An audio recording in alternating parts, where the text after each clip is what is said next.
এজন মানুহে জীৱনত বহুত কিবাকিবি সপোন দেখে, কিন্তু যদি আপুনি সপোনত সাপ দেখে আৰু তাৰ অৰ্থ নাজানে, তেনেহ'লে আপুনি চিন্তাত পৰিব পাৰে। সাপ দেখা ভাল নে বেয়া, সেইটো আজিৰ ভিডিঅ'টোত আলোচনা কৰিম। সেইবাবে ভিডিঅ'টি সম্পূৰ্ণকৈ চাব। 1 নম্বৰ, সপোনত সাপ মাৰিলে কি হয়? সপোনত বহুতো সাপ একেলগে আৱিৰ্ভাৱ হোৱাটো অশুভ লক্ষণ।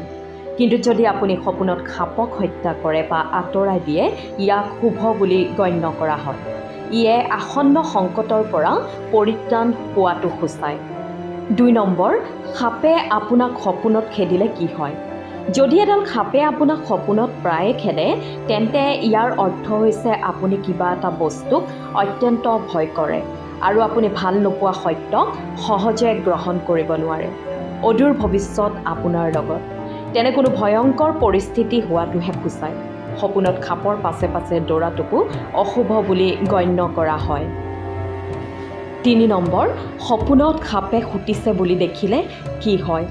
যদি সাপে আপোনাক সপোনত খুটিছে, তেন্তে ইয়াৰ অৰ্থ হৈছে আপুনি সোনকালেই গুৰুতৰ ৰোগত আক্ৰান্ত হ'ব পাৰে। 4 নম্বৰ, সপোনত যদি দেখে সাপে আপোনাক কামুৰিবলৈ খেদি আছে, তেতিয়া কেতিয়াবা সপোনত দেখা যায় যে আপোনাক সাপে কামুৰিবলৈ খেদি আছে। সাপৰ পৰা আপুনি বাচি নাযায় আৰু সাপে আপোনাক কামুৰে। ই আপোনাৰ বাবে শুভ লক্ষণ। ইয়াৰ অৰ্থ এইটোৱে যে আপোনাৰ সন্মান বঢ়াৰ লগতে ধনৰ প্ৰাপ্তি হ'ব পাৰে। গতিকে সপোনত সাপ দেখিলে ভয় নাখাব। সাপ দেখাটো শুভ লক্ষণ। 5 নম্বৰ, সপোনত সাপৰ দাঁত দেখিলে কি হয়? সপোনত সাপৰ দাঁত দেখাটো অশুভ বুলি গণ্য কৰা হয়।